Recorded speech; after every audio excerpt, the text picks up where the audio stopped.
Hi friends, brothers and sisters, I'm Anya and welcome to Pathways of Hope. Our gospel for today comes from Luke chapter 6 verses 43 to 49. And Jesus tells us today that a good tree does not bear rotten fruit, nor does a rotten tree bear good fruit. For every tree is known by its fruit. So it made me question, what kind of tree am I? What kind of tree are you? Are you a good tree or a bad tree? Can other people tell if you're a good tree or a bad tree? Reflecting on this, I was actually reminded by the words of St. Paul to the Galatians. In chapter 3, verses 27, he says, For all of you who were baptized into Christ have clothed yourselves with Christ. So, how well do we wear Christ? Is it obvious to others that we are a good tree bearing good fruit? I don't know about you, but sometimes when I'm in public or while I'm commuting, I like to pray while I do that. And sometimes I find myself quite shy to even just do the sign of the cross in public, even though it's a sign that I'm praying at the moment. I just make a small sign of the cross.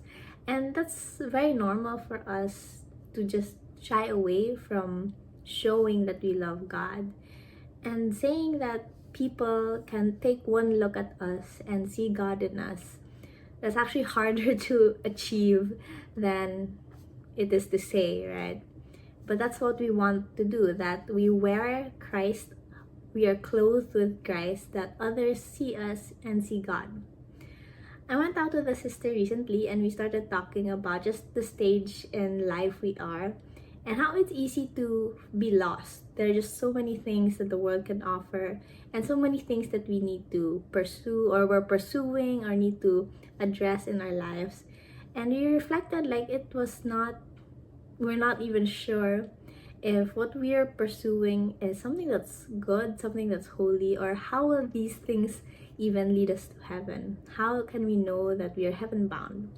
And Jesus tells us today that we can look at fruits. As trees, as good trees will bear good fruit. And we know that the fruit of the Spirit is love, joy, peace, patience, kindness, generosity, faithfulness, and self-control. Are we bearing those fruits? And we can say from the fruits that we bear if what we're doing, if what we're pursuing is something that will lead us to God. Later in our gospel, Jesus also teaches us that we can be good trees and bear good fruit if we listen to His words and act with them. For trees to grow, roots are needed. And for us to bear good fruit, good roots are also needed. Being rooted in Christ, being rooted in His word and His love for us. We need to build our lives and our houses by His words as our foundation. We need to just remember that His love for us is something that never changes, and we can build our lives from that. We can build ourselves as trees from that love of Him. So from good roots, from listening to Jesus and obeying His word, acting on His word, we then become good trees and we can bear good fruit. If you have been blessed by this short reflection, remember to like and share Pathways of Hope to your friends and loved ones. Again, I'm Anya. Thank you and God bless you.